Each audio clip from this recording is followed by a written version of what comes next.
Le guide iranien Khamenei a été éliminé et Tel Aviv est sous un bombardement permanent.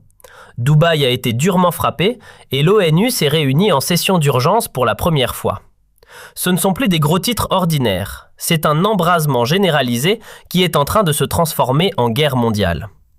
Dans la nuit, des missiles se sont abattus à un rythme effrayant. Le guide iranien Khamenei a été éliminé et Tel Aviv est sous un bombardement permanent.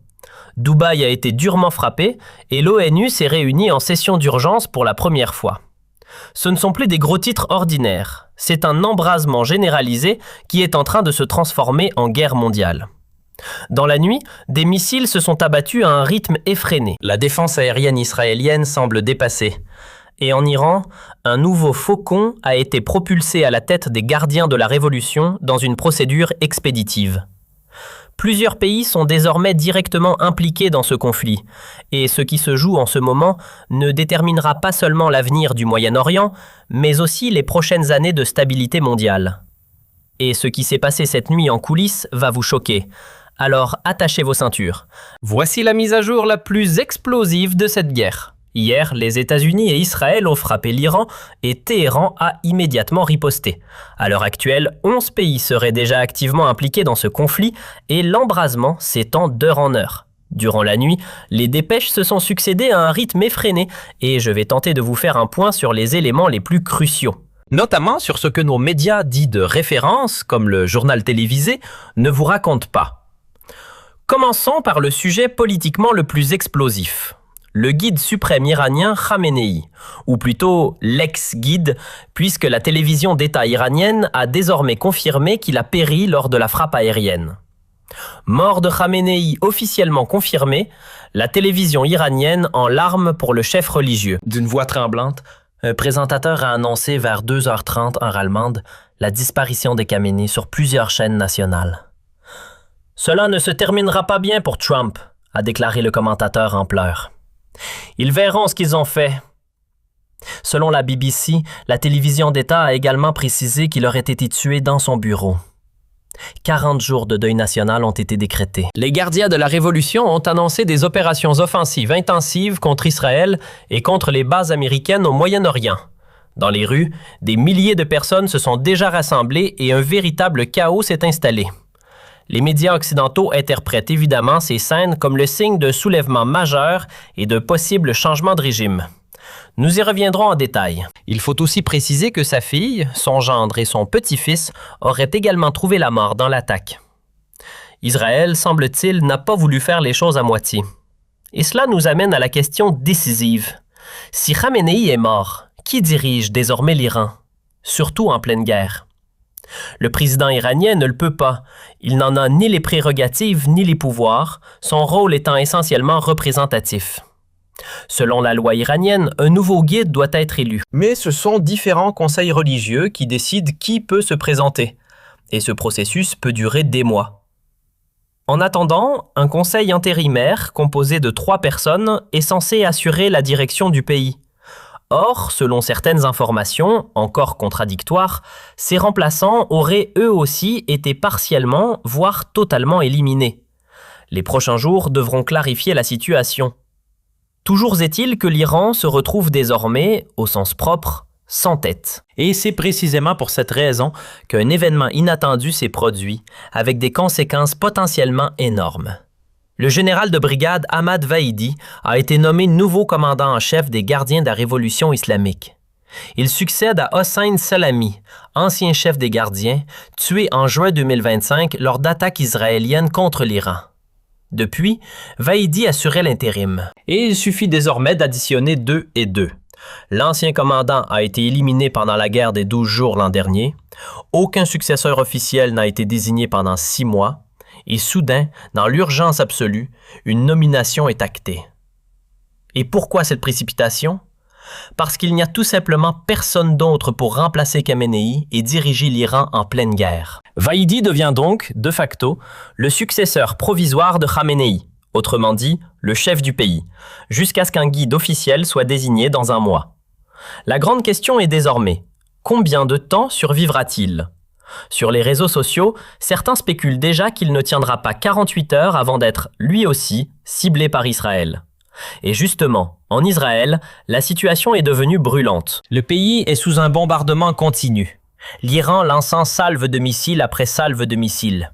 Depuis Tel Aviv, le reporter Constantin Schreiber parle d'alerte toutes les 5 minutes, la dernière salve ayant été détectée il y a à peine quelques instants. Alerte précoce pour des tirs iraniens visant le centre d'Israël, Tel Aviv, Jérusalem et la Cisjordanie. Ce qui se déroule actuellement marque une rupture nette avec la guerre des 12 jours de l'an dernier. À l'époque, l'Iran lançait une grande salve par jour. Aujourd'hui, c'est une salve par heure. L'objectif est limpide, écouler les anciens stocks de missiles afin de saturer la défense aérienne israélienne. Et une fois que les systèmes d'interception seront à court de munitions, l'Iran pourra lancer les missiles réellement redoutables. À en croire les développements actuels, ce plan semble fonctionner. Et les premiers médias tirent déjà la sonnette d'alarme. Bloomberg écrivait à ce sujet. La capacité des États-Unis, d'Israël et des États arabes du Golfe à résister aux représailles iraniennes dépendra du nombre de systèmes de défense antimissiles dont ils disposent, et leurs stocks sont très probablement limités. C'est précisément là que réside le danger.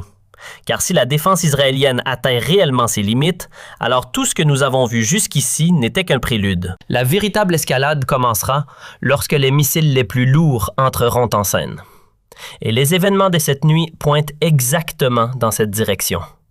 Sur les réseaux sociaux circulent déjà plusieurs vidéos montrant des impacts directs en Israël, tandis que les premières destructions de bâtiments et les premières victimes ont été confirmées. Des images montrent l'explosion d'un missile balistique iranien il y a quelques instants à Tel Aviv. Conséquence de l'attaque iranienne sur la ville. Vidéo publiée par le journal israélien Ha'om. Alerte urgente. Une attaque massive de missiles iraniens frappe Tel Aviv selon Fox News avec plusieurs signalements de victimes et de nombreuses interventions d'urgence. Les médias israéliens analysent un impact direct sur Tel Aviv et évoquent une munition jusqu'ici inconnue pour eux. Il a été confirmé qu'un missile équipé d'une charge à sous-munition a été tiré, mais des bombes à fragmentation ne peuvent pas provoquer de tels dégâts. Quelque chose est différent avec ce projectile. Vous le voyez donc. Israël a déjà encaissé des frappes d'une violence extrême, et cela dès le premier jour de la guerre. Cela en dit long, non seulement sur les limites de la défense aérienne israélienne, mais aussi sur la détermination de l'Iran. Téhéran avait promis de réduire Israël en ruine, et il semble bien décidé à mettre cette menace à exécution. Bien sûr, on en voit très peu dans les médias dits de référence, qui montrent surtout les frappes en Iran et dans d'autres pays du Moyen-Orient. Mais une chose est certaine. Avec cette guerre, une véritable boîte de Pandore a été ouverte et tous les pays de la région en subiront de lourdes conséquences. Vous avez sans doute déjà vu passer les images de Dubaï, où l'hôtel de luxe Palm, le Burj Al Arab et même l'aéroport auraient été visés. Les reportages se multiplient à ce sujet et l'on peut légitimement se demander pourquoi l'Iran cible-t-il ces sites à Dubaï. Des bases militaires américaines, on peut encore comprendre, mais des hôtels... La réponse avancée est que nombre de ces lieux civils abriteraient en réalité des militaires et des agents de renseignement. L'agence russe TASS a rapporté ceci. Une frappe iranienne aurait touché le siège de la CIA à Dubaï. Selon l'agence Fars sur Telegram, le quartier général de la Central Intelligence Agency américaine dans l'Émirat aurait été visé par un missile iranien. Des informations faisaient auparavant état de 4 blessés lors de l'attaque contre l'aéroport international de Dubaï. Si cela s'avérait exact, il s'agirait d'un coup stratégique majeur et d'un succès considérable pour l'Iran. Évidemment, les États-Unis ne confirmeront jamais officiellement une telle présence de leurs services à l'étranger, celle-ci étant systématiquement niée. Mais un fait demeure. Israël, comme les États-Unis, ont imposé un strict blackout médiatique. Aucune information n'est diffusée concernant les frappes sur des cibles militaires. Seules les attaques contre des sites civils sont communiquées à la presse, alimentant ainsi la bataille de la propagande. Et tandis que les frappes se poursuivent sans relâche au Moyen-Orient, le Conseil de sécurité de l'ONU s'est déjà réuni en session d'urgence.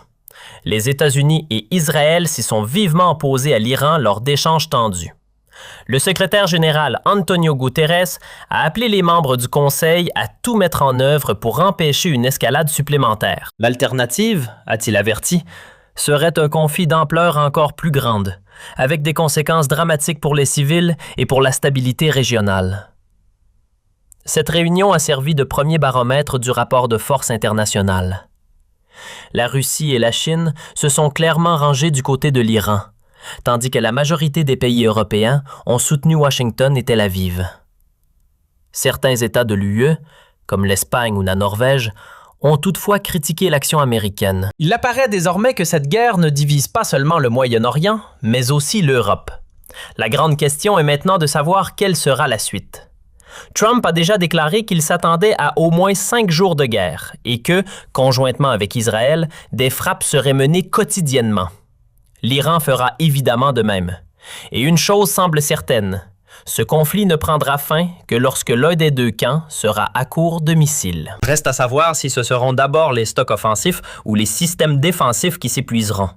Et surtout, qui pourra encore jouer le rôle de médiateur pour la paix? Jusqu'à présent, ce rôle revenait aux États-Unis. Mais désormais, ils sont eux-mêmes partie prenante du conflit, ce qui change totalement la donne. L'espoir des Américains et des Israéliens repose désormais sur la population iranienne. Ils comptent sur le fait que leur frappe aérienne a déclenché une dynamique interne susceptible de se transformer en guerre civile et d'affaiblir définitivement le régime. Sur les réseaux sociaux, les premières vidéos montrent des rassemblements dans les rues iraniennes où le chaos semble s'installer. Certains célèbrent la mort de Khamenei et y voient une opportunité de révolution. D'autres, au contraire, organisent des marches de deuil et affichent leur loyauté envers le pouvoir en place. Les heures à venir seront décisives. Le peuple percevra-t-il cette situation comme une chance de se libérer des mollahs ou se rangera-t-il derrière eux, au risque d'une radicalisation accrue du